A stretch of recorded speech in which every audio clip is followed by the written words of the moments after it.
Modi versus Revanth తెలంగాణలో రాజుకున్న రాజకీయం అంటున్నారు. మొత్తానికి ఆదిలాబాద్ సభలో మోడీ కాంగ్రెస్ను విమర్శించారు. కానీ రేవంత్ మాత్రం ఎలక్షన్లు అప్పుడే రాజకీయాలు, మామూలప్పుడు రాష్ట్రాభివృద్ధి కోసం మీరు పెద్దన్నలా మాకు సహకారం అందించాలి అని చెప్పిన రేవంత్ రెడ్డి మాట్లాడడం ఒక విధంగా ఆదిలాబాద్ సభలో చాలా అంటే మోడీ వర్సెస్ రేవంత్ లాగా జరుగుతున్నది. కానీ మరి సెంట్రల్ లెవెల్కి వచ్చేకలా బీజేపీ వర్సెస్ కాంగ్రెసే అక్కడ మరి జరిగింది. కానీ ఇక్కడ స్టేట్లో ఆదిలాబాద్ సభలో మాత్రం ఒక విధంగా రేవంత్ రెడ్డి చాలా బాధ్యతగా మాట్లాడినట్టు తెలుస్తుంది. దీని మీద కూడా కవిత కూడా కామెంట్స్ చేయడం జరుగుతున్నది. బడే మియా చోటే మియా అన్నట్టుగా మరి ఏదైతే మీ పెద్దన్నయ్య అన్నప్పుడు మరి తెలంగాణకి రావాల్సిన బడ్జెట్లో ఎందుకు నిధులు కేటాయించుకోలేకపోయారు ఆయన కవిత కూడా కామెంట్ చేయడం జరిగింది.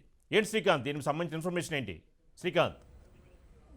ఎస్ సీతారామరాజు, ఎందుకంటే రేవంత్ రెడ్డి మోదీని పక్కన పెట్టుకుని మాట్లాడుతూ బడే మియా అని మాట్లాడారు. ఎందుకంటే ఆయన గుజరాత్ మోడల్ లాగా డెవలప్ చేయడానికి మీ సహకారం కావాలి, రాష్ట్ర అభివృద్ధికి సహకారం కావాలని చెప్పి రేవంత్ రెడ్డి మాట్లాడడం జరిగింది. ఎందుకంటే రాష్ట్రం ప్రభుత్వాలు రాజకీయాలు సందర్భంలో రాజకీయాలు వేరు, అభివృద్ధి వేరు అని చెప్పి ఆయన వ్యాఖ్యానించడం జరిగింది. ఎందుకంటే కామన్గా తెలంగాణ ఆయన ముఖ్యంగా ఏం మెన్షన్ చేశారంటే సాంప్రదాయం, తెలంగాణ రాజకీయ సాంప్రదాయం ఉంటుంది, ఇటు ప్రభుత్వం పరంగా అభివృద్ధి చూడాలి, ప్రజలకు అదే ఆలోచించాలి, రాజకీయాల టైంలో రాజకీయ విమర్శలు చేసుకోవాలనేది కీలకంగా వ్యాఖ్యానించడం జరిగింది. తెలంగాణ తరపున ఏవైతే విన్నది ఉంటాయో వాటన్నింటినీ ప్రధాని ముందు పెట్టడం జరిగింది.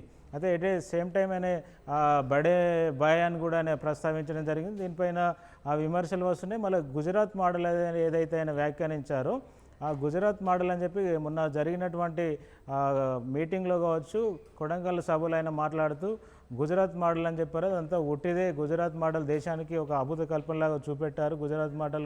గుజరాత్ మోడల్ లేదనేది ఆయన పేర్కొనడం జరిగింది. అయితే దాన్ని ఇప్పుడు ట్రోల్ చేస్తున్నారు. బీఆర్ఎస్ వర్గాలు దాన్ని హైలైట్ చేస్తూ చెప్తున్నాయి. దానికి సంబంధించి ఎమ్మెల్సీ కవిత కూడా అదే కోట్ చేసి చెప్పారు. మీకు బడే బాయ్లాగా కనిపిస్తున్న మోడీ కేంద్రం మీకెందుకు రాష్ట్రానికి ఎందుకు రూపాయిని బడ్జెట్ ఇవ్వలేదు, బడ్జెట్ ఇవ్వకుండా మీరు ఎందుకు మాట్లాడలేదు అనేది ఇక ఆమె క్వశ్చన్ రేజ్ చేసింది. అదేవిధంగా అంటే బీజేపీ కాంగ్రెస్ ఎప్పుడు ఒకటే అనేది ప్రజలు గమనిస్తున్నారని చెప్పి ఆమె మాట్లాడడం జరిగింది. ఎందుకంటే రేవంత్ రెడ్డి ఇప్పుడు కాంగ్రెస్ బీజేపీ అనేది కేంద్రంలో ఇప్పుడు ఒకరికొకరు భద్ర శత్రువులుగా చూడవచ్చు రాజకీయంగా. ఎందుకంటే కాంగ్రెస్ వర్సెస్ ఇప్పుడు ఇండియా కూటమి, ఇటు బీజేపీ ఎన్డీఏ కూటమి రెండు డి అంటే డిఎన్ అన్నట్టు కొట్లాడుతున్నప్పటికీ, బీజేపీ ఎడ్జ్లో ఉన్నప్పటికీ రెండు రాజకీయంగా కేంద్రంలో రాజకీయ భద్ర శత్రువుగానే ఉంటారు. రాష్ట్రానికి వచ్చేసరికి అంటే రాష్ట్రాలు కేంద్రానికి ఉండేది ఏదైతే అభివృద్ధికి సంబంధించినటువంటి సంబంధాలు ఉండాలి, అది రాజకీయం వేరు అభివృద్ధి వేరు అనేది రేవంత్ రెడ్డి మాత్రం స్పష్టంగా చెప్పగలిగాడు. కానీ మోడీ బహిరంగ సభలో వచ్చిన తర్వాత కాంగ్రెస్ పార్టీ అంతా కుటుంబ పార్టీ అని చెప్పి ఆయన విమర్శించడం, బీఆర్ఎస్ పోయి కాంగ్రెస్ వచ్చిన తర్వాత కూడా తెలంగాణ ప్రజల బతుకు మారలేదని మాట్లాడడం, ఇవన్నీ ఒకంత రాజకీయ వర్గాల్లో చర్చనీయాంశం అయ్యాయి సీతారామరాజు.